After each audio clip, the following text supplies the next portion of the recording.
టీసీఎస్కి ఎకరం రూపాయికే ఇచ్చాము అన్నటువంటిది ప్రభుత్వమే చెప్పింది. అదే సందర్భంలో వర్షాకు కూడా భూములు కేటాయించామని ప్రభుత్వమే చెప్పింది. రేటు ఆ రోజున రూపాయి, అప్పుడు అన్నిటికీ రూపాయి అనే వచ్చింది కదా. తర్వాత వచ్చేటప్పటికి అబ్బెబ్బే అని చెప్పి వర్ష వాళ్ళు మాకు 25 లక్షలు 50 లక్షలు అని చెప్పుకొచ్చారు. ఇప్పుడు తాజాగా ఇన్ని రోజుల తర్వాత ఆ రోజునే జీవో రిలీజ్ చేసి టీసీఎస్ జీవో చూపించిన వాళ్ళు ఇదెందుకు చూపించలేదు?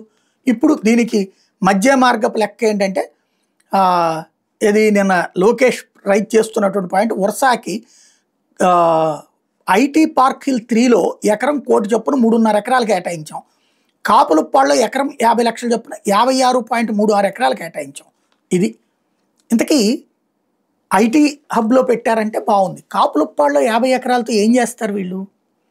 50 లక్షల రూపాయలకి రాష్ట్రంలో ఉన్నటువంటి రియల్ ఎస్టేట్ వాళ్ళందరికీ కూడా 50 లక్షల రూపాయలకి ఇచ్చేస్తే అందరూ అక్కడ ఫ్లాట్లు వేసి అమ్ముకుంటారు కదా, అపార్ట్మెంట్లు కట్టుకుని అమ్ముకుంటారు కదా.